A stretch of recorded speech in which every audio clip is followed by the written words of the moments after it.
राष्ट्रपति भवन में प्रधानमंत्री नरेंद्र मोदी और गृह मंत्री अमित शाह के सामने जो हुआ उसे ना तो भारत भूलेगा, ना करोड़ों हिंदू भूलेंगे और ना ही भारत विरोधी कोई देश भूलेगा। पीएम मोदी से हाथ मिला रहे इस शख्स की सच्चाई जब आपको पता चलेगी तो आपके पैरों के नीचे से जमीन खिसक जाएगी। इस बहादुर और ईमानदार व्यक्ति को पद्मश्री सम्मान मिल रहा है, लेकिन क्यों मिल रहा है उसके बारे में देश के एक एक बच्चे को पता होना चाहिए। अगर ये ना होते तो सभी हिंदुओं पर आतंकी का ठप्पा लग गया होता। इन्होंने ही भगवा आतंकवाद के फर्जी नैरेटिव को चकनाचूर कर दिया था। इन पर नरेंद्र मोदी और अमित शाह को फर्जी आरोपों में जेल भेजने के लिए दबाव बनाया गया था। इन्हें सिगरेट से जलाया गया था, लेकिन ये हिम्मत और ईमानदारी से सच के साथ खड़े रहे।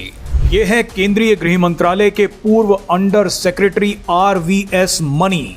RVS मनी ने अपनी पुस्तक the myth of Hindu terror insider account of ministry of home affairs में यह दावा किया था कि 2006 और 10 के बीच में गृह मंत्रालय में काम करते हुए उन्होंने देखा कि कैसे हिंदू संगठनों को फंसाने के लिए एक सुनियोजित नैरेटिव तैयार किया जा रहा था।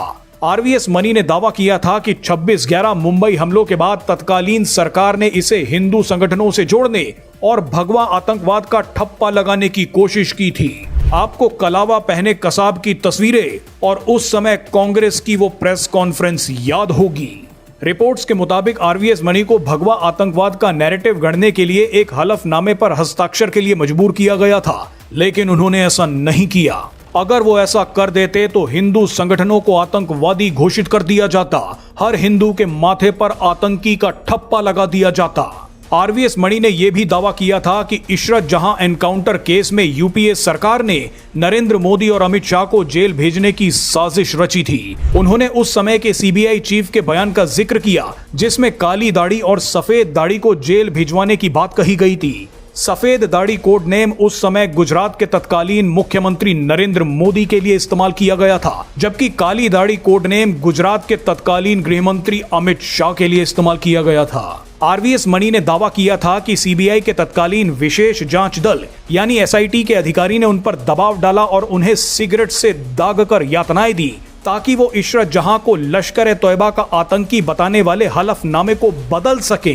RVS मणि ने आरोप लगाया था कि 2009 में तत्कालीन गृह मंत्री के इशारे पर इशरत जहां मामले में एक दूसरा हलफनामा तैयार किया गया, जिसमें इशरत जहां की पृष्ठभूमि और उसके आतंकी लिंक से जुड़े तथ्यों को छुपा दिया गया था।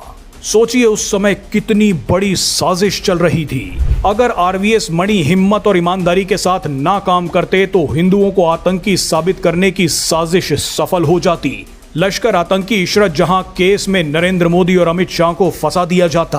आज PM मोदी और गृह मंत्री अमित शाह के सामने RVS मणि को पद्मश्री सम्मान मिल रहा है। श्री RVS मणि, सिविल सेवा।